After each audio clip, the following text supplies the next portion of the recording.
31 জুলাই 2024 বাংলাদেশের ইতিহাসে এক স্মরণীয় দিন। ওই দিন শহীদদের প্রতি শ্রদ্ধা জানাতে অধিকার আদায়ে ঢাকার রাজপথে ছাত্ররা নেমেছিল।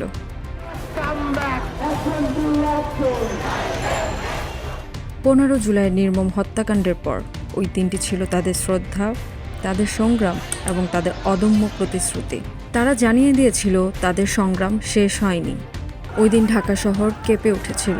প্রতিটি রাস্তা, প্রতিটি গলি ভরা ছিল ছাত্রদের প্রতিবাদে। 31 জুলাই 2024 এটি ছিল সেই দিন যখন ছাত্ররা জানিয়ে দিয়েছিল তাদের সংগ্রাম একদিনও থামবে না।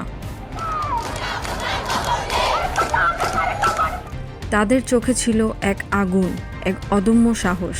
তারা প্রতিজ্ঞা করেছিল শহীদদের রক্তের প্রতিশ্রুতি রক্ষা করতে তাদের আন্দোলন কখনো থামবে না। ওই দিন এটি ছিল এক ঐতিহাসিক পদক্ষেপ, যেখানে ছাত্ররা এক হয়ে স্লোগান দিয়েছিল, শহীদদের রক্ত বৃথা যাবে না। তারা জানিয়ে দিয়েছিল তাদের সংগ্রাম কেবল শহীদদের স্মরণ নয়, বরং এক নতুন ভবিষ্যতের জন্য। ওই দিন ছাত্ররা শুধু শহীদ আনাসের মৃত্যুর প্রতি শ্রদ্ধা জানায়নি, বরং তারা দাবি করেছিল ন্যায় বিচারের জন্য। তারা জানিয়ে দিয়েছিল তাদের দাবি কেবল একটি, সামাজিক পরিবর্তন নয়, একটি গণতান্ত্রিক অধিকার। ওই দিন তাদের দাবি ছিল স্পষ্ট, আমরা আমাদের কোটার অধিকার চাই এবং তাদের জন্য শহীদদের আত্মত্যাগের মূল্য অবশ্যই দিতে হবে।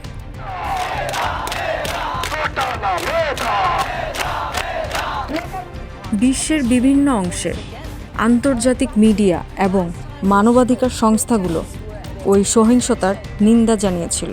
Not long after Sheikh Hasina left, thousands of anti-government protesters stormed her official residence. তারা দ্রুত তদন্তের আহ্বান জানিয়েছিল, তবে বাংলাদেশের সরকার প্রতিক্রিয়া জানায়নি। তবে ছাত্ররা জানিয়ে দিয়েছিল তাদের প্রতিবাদ কখনো থামবে না। ওই আন্দোলন জুলাই বিপ্লব নামে পরিচিতি লাভ করেছিল। শহীদ আনাস রোড নামকরণের মাধ্যমে তাদের আত্মত্যাগ অমর হয়ে গিয়েছিল। ওই দিন ছাত্ররা জানিয়ে দিয়েছিল তাদের সংগ্রাম কখনো শেষ হবে না। 31 জুলাই 2024 একটি দিন যা বাংলাদেশের ঐতিহাসিক সংগ্রামের অংশ হয়ে থাকবে। শহীদদের আত্মত্যাগ এবং ছাত্রদের অবিচল আত্মবিশ্বাস সেই দিনটি স্মরণ করে রেখেছিল। ওই দিন ছাত্ররা জানিয়ে দিয়েছিল তাদের সংগ্রাম কখনো থামবে না।